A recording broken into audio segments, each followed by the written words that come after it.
Welcome to Week 10 for ED 2491. The focus of this week's presentation will be about classroom management and all the things you can do to help ensure that you create a classroom environment that is conducive to learning. As you have probably gathered at this point, classroom management is much more than just behaviour management. It also entails how you manage the other aspects of the classroom, such as your lesson planning, the resources and structure of the classroom dynamics, and even the relationship you develop with your students.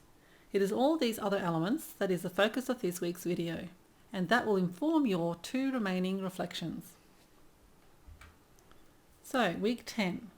By the end of this week, you should be able to describe the key features of the behaviour management perspectives presented in the readings and websites via a table that you will upload in your lesson reflections. You'll also apply the different theoretical perspectives to incidents or scenarios to determine for each perspective the following. Why could the child be behaving in the way it's behaving? And what could or should the teacher be doing in that scenario? So, before looking briefly at each theoretical perspective on classroom management, it is important to be cognizant that we as teachers don't uniformly operate via one perspective. Rather, we adopt what is known as an eclectic approach to classroom management, meaning that we operate using a number of perspectives and our approach will depend on what works and conversely, what doesn't work. In fact, it is our personal theory about what is effective that will encompass a combination of many theories. As you progress through this unit, you will learn and appreciate how other perspectives provide you with insights into how to approach the challenges that you as a teacher will inevitably face. But you will also be aware that it is the real-world experience of the classroom that will have the biggest influence. So, therefore, we know that each theoretical lens, if applied strictly, can shape how a teacher interprets what is happening. However, as I have already said, you will never operate so narrowly, as your approach will be largely shaped by your experiences, but informed by these perspectives. So to begin, we will now summarise each theoretical lens very briefly, as these are expanded upon in your readings.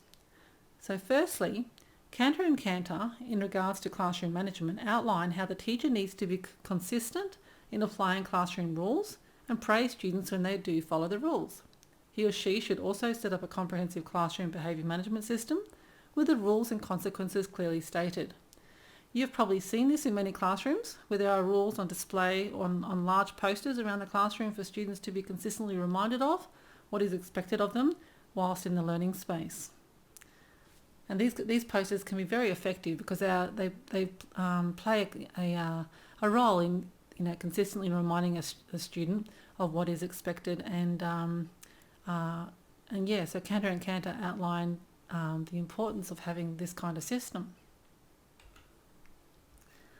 Well, to continue with other theoretical lenses, there's Riddle and Wattenberg, who assert that the teacher needs to study the group dynamics in his or her class and ascertain the causes of student behaviour or misbehaviour. In other words, is there anything that is rewarding any misbehaviour? And if so, the teacher needs to either remove whatever that is or minimise the rewards that the student who's doing the misbehaviour is, possibly getting from any kind of recognition or attention that they may be having, or even, whether the environment is being conducive to the misbehaviour that the student is creating. And then the next theorist we go to is Skinner, which you already know as basically the founder of, well, not the founder, but one of the originators of the behaviourist approach. And when his theory is applied to the classroom teaching environment, theorists or other researchers have found that the teacher needs to reward good behaviour and either ignore or punish bad behaviour. So very much like the carrot and stick approach that we covered in previous weeks. Here, the teacher also needs to ascertain the rewards a student may get when they misbehave. So like Riddle and Wattenberg, you'll find that if the desirable behaviour is wanted, a teacher will do things to encourage that kind of behaviour. either through explicit or overt praise, or by merely paying more attention to that student, more positive attention rather than negative. And likewise, if the student's doing something that the teacher doesn't want, or feels as if is not conducive to the learning environment, the teacher will do things to encourage or to discourage the negative or the non-conducive behaviour to teaching and learning. So as you can see, there are correlations between the theories I've spoken about so far, and they do draw on what other theorists have said before them. So definitely no theorist operates alone. They're all influenced by others, of individuals that have come before them, and So there is also Kunin in your readings that asserts that the teacher needs to reevaluate his or her teaching delivery and make changes to topic, content, strategies, and delivery to engage students that may be misbehaving or disengaged. This is along the lines of what I was referring to in my introduction, where it is not only about applying rules, but also about other factors such as what is being taught and how it is engaging the learners essentially. To continue, Guinot asserts that teachers need to concentrate on the quality of the teacher-student relationship. If a student misbehaves, according to Guinot, the teacher needs to examine the communication between him or herself and the student. Here, as you can see, the focus is on the relationship between the teacher and the student. I found that this one was the most pivotal for me as a teacher. My relationship with my students was the most strongest element that I had to doing effective teaching and learning. If a student likes you and respects you, they're much more likely to want to learn and engage with you in a positive way. So that's one of the ones, the relationship factor I found the most significant. There is also Dreikurs, who asserts that teachers need to understand his or her students' needs and goals, such as the need to belong or the desire to gain attention, revenge, or resolve even feelings of inadequacy. Then talk to the students and involve the class in setting standards and consequences for their misbehaviour. Now, this sounds like a much more student-centered approach, as it provides the student with a role in controlling his or her behaviour. I have taken this approach in some circumstances where I notice that the whole class needs to be involved in changing the behaviour of many individuals in the class, such as maybe my students' attitude towards the subject or topic, or even their behaviour after returning from lunch. I will discuss with the class what we can do in the future to either improve a subject or to help ensure that they arrive to class on time. So it's getting them to be actively involved in making sure that the class operates more efficiently and that we get the most out of the learning experience. Now, we're also going to move to Glasser.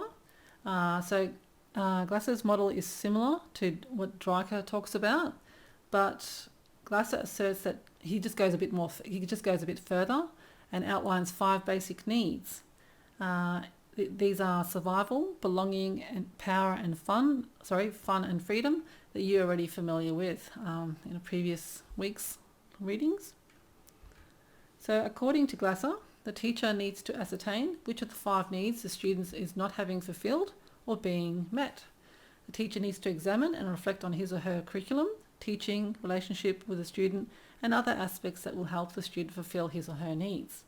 For example, I remember on many different occasions realising that because a student did not have lunch for a variety of different reasons, the student was not able to concentrate and was therefore not able to engage due to basically having the fundamental need of needing to be fed. So on one particular occasion, I remember a child who didn't bring any lunch to school that day, and he's clearly a biological need there. His sugar had fell so low that he just started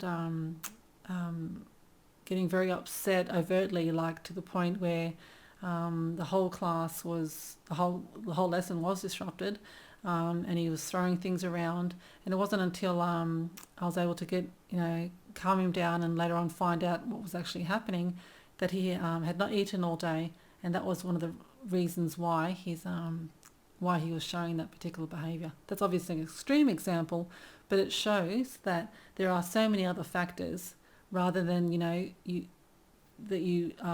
what you immediately perceive it to be. Maybe a student sitting beside them, or the student just being rebellious and those kind of things. So Glasser also developed what is popularly known as choice theory, a model that asserts that students choose their behaviour and accept the consequences of their behaviour. This is a popular model used in many schools in Queensland. In fact, this model was the one I was exposed to the most during my classroom teaching practice. It does appeal to me due to its emphasis on individual responsibility and autonomy. That was one of the big things I was as a teacher, and I still am. I really believe in the importance of accepting individual responsibility for your behaviour and the effect on others. I believe the student, according to this choice theory, is playing an active role in his or her behaviour rather than having an external force responsible for modifying what he or she is doing. However, as with all theoretical paradigms, the strict application of a theory cannot be applied across the board, because sometimes there is external factors that will influence a child's behaviour, and it would be, I think, very, very harsh to apply choice theory strictly in every circumstance, because there are clearly some extenuating circumstances where students have been really mistreated or being wronged, and you need to take those things into account. So there are extenuating circumstances, definitely. So, to the discussion board or workshop or tutorial for this week. In this week's tutorial to workshop discussion board, you'll be writing about a behaviour management incident. You're required to draw on the behaviour management scenario in the relevant folder of your Topics College class. You will then write 300 to 500 words and submit this through Safe Assignment, and bring a copy along to your tutorial or post on your discussion board. However, if you are posting on a discussion board, ensure that you respond to other posts before you post your response, so that it looks like you're informed what others have said before you. I know I've said this in the past, but it's really important that you do acknowledge what others have said. It shows that you're not just saying, okay, here's my take. You're saying, okay, I've listened to what you've got to say. I've had a look at what you're talking about, and now this is how I've interpreted the situation or context. So please see Week 10 Learning Guide on page 13 for further details on how to format and write this particular task. Now for your personal journal. Well, for this week's journal, you have a few tasks ahead of you. The first one is constructing an overview of behaviour management theories as outlined in the table on page 7 to 8 of the Week 10 Learning Guide. Please ensure that you summarise the theories in a way that the information becomes useful for you. Don't ever just copy and paste. I can't emphasise this enough, as you want the information to be meaningful, and in my experience, the only way this happens is by rewording the information into your own words, because that's when you say, I've got it now, I've internalised it. Secondly, you will continue adding strategies and techniques to your behaviour management table that you began developing in Week 6.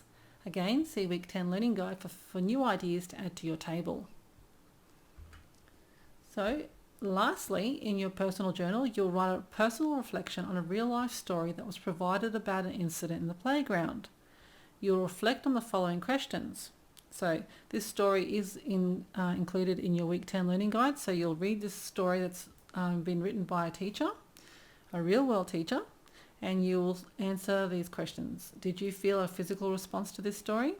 And if you did, what physical changes did you notice in your body as you read the story? And what can you do to alleviate these physical symptoms? These questions are intended to encourage you to reflect on how you respond emotionally to an incident and why you respond the way you do. It is through our conceptual paradigm that we interpret an incident, and it is powerful to know why we respond the way we do.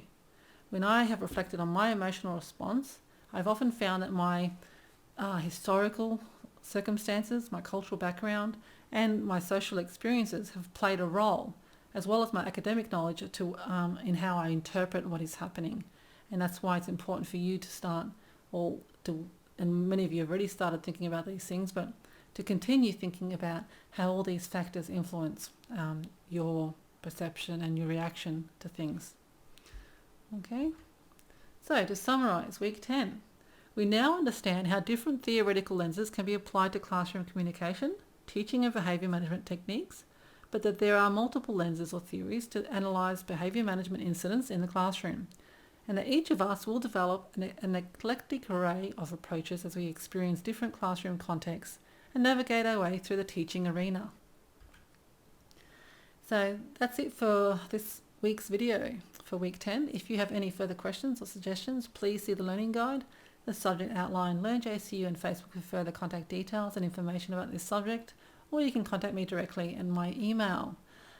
Please excuse my voice for this week.